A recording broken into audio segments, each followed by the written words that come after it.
ito yung box ng pera na pinag-uusapan natin sa kasalukuyan. Mr. Gutesa, mag-stick ka lang sa binabasa mo. Huwag ka nang nag-a-adlib. Kung ano yung nandito, basahin mo lang.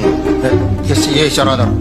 Maraming nagtatanong kung nasaan na at kung lilitaw pa ba ang isang Senate witness na diretsahang nag-link kina former Speaker Martin Romualdez at Zaldico sa flood control scandal. Bago ibaba ang nasabing basura, ito... Merong napuputol sa binabasa mo eh. Huwag kang magmadali. Huwag kang magmadali. Naputol na. Ulitin mo yung paragraph 20. Makita na putol na siya.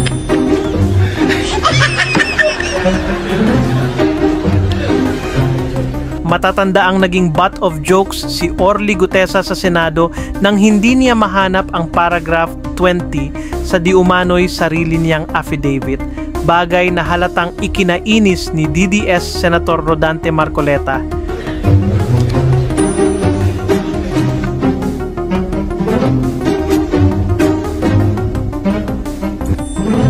Pagkatapos nun, biglang naglahong parang bula ang witness ni Rodante Peluca. Gutesa, asan na daw po siya?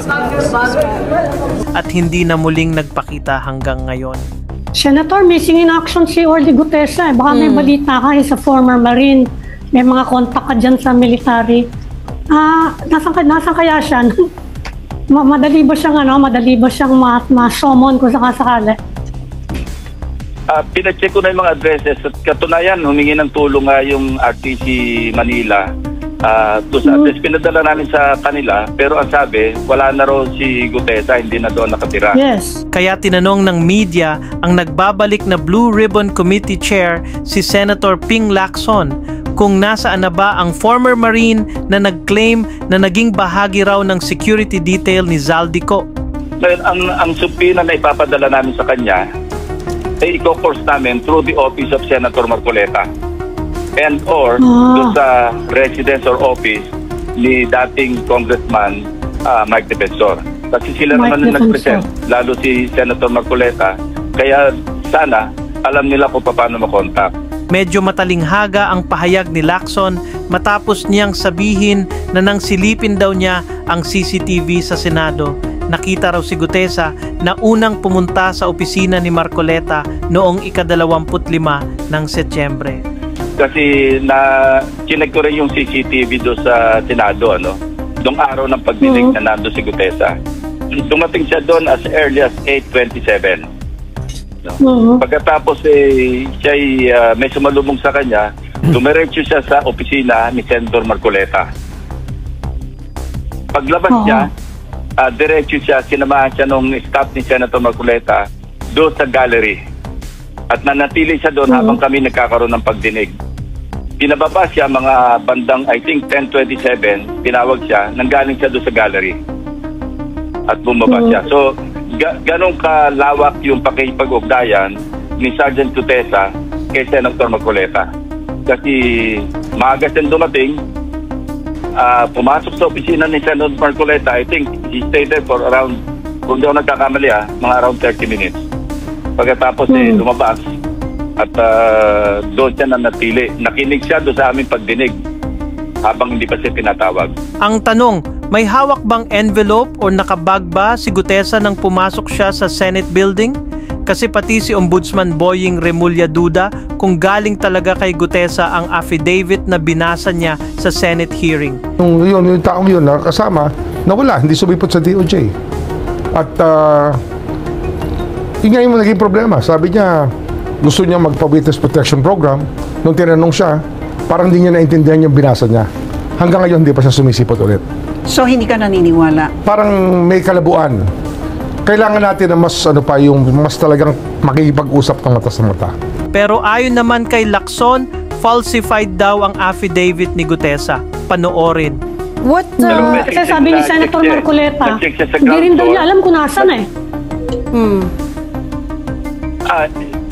Pwede naman tayo humingi ng tulong doon sa mga kakilala namin, mga dating nasa servisyo ng mga Marine officers na baka sakali makatulong para lang maka-shed light, mas makapag-shed light doon sa kanyang sinumpang salaysay. Ngayon, kung hindi siya makita, i-appreciate na lang namin yung kanyang sinumpang salaysay on its face value, on its face, ano? Kung ano yung face value ng kanyang sinumpang salaysay, yun ang magiging part ng record. At ulitin ko, valid yung kanyang sinumpang salaysay regardless of kung pinalsipay niya yung notaryo, valid pa rin yun. Kasi aside from the affidavit, sinumpaan niya pa rin yun doon sa harap ng Blue Ribbon Committee. Yes, sir. What prompted you, Senator, to check the CCTV of the day that he showed up at the Senate? Ano po yung hinahanap niya? Hinahanap ko lang kung sino yung kasama. Kasi nga nawawala siya eh. Baka kakilala ko yung kasama niyang pumasok, matanong kung nasaan siya, saan pwede makontak. Yun lang nag-prompt sa akin. Kaya sabi ko, tingnan nyo nga kung sino yung kasama niya na pumasok siya. Hanggang ngayon, tinitingnan namin kung ma-identify yung kasama at baka sakaling makatulong. Si Senator Marcoleta has no idea of his whereabouts because that was his witness, di ba? I don't know. Hindi kami nag-uusap dalawa eh.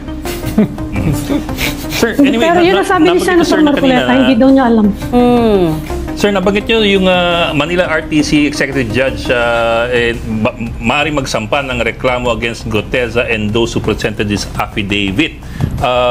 Kasama ba doon o masasabit ba doon si, for example, si former Congressman Mike Defensor at si Senator Marcoleta, or they're not included in that consideration?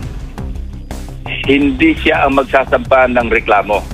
Nire-recommenda niya sa prosecutor's office o sabihin natin sa DOJ na magsagawa ng preliminary investigation dahil pwede maging liable sa falsification si Sergeant Guteza and others responsible for presenting his affidavit. Ang question dito, bukod kay Guteza, yung affidavit mismo. Yes, sir. Pero I think medyo sa tingin ko lang kasi layman, medyo stretch yun kasi hindi naman, wala namang personal knowledge yung nagpresenta sa kanya. In this case, si Senator Marcoleta o si Mike Defensor man na hindi talaga properly o hindi notarized ng proper notary public yung salaysay ni Guteza. Tinanong nga siya ng pagdinig na ikaw ba mismo nagpanotaryo? Ang sagot ni Guteza, opo. Ako mismo nagpanotaryo na purportedly kay Atty. Spera. Na agad-agad naman tinanggin ni Atty. Spera. Kaya nga nagdigay daan doon sa executive judge na magsagawa ng investigasyon. Kasi nakikita niya merong violation. We have not proven without a doubt that naging security consultant nga siya ni Congressman Zaldico. And others. And others. Correct?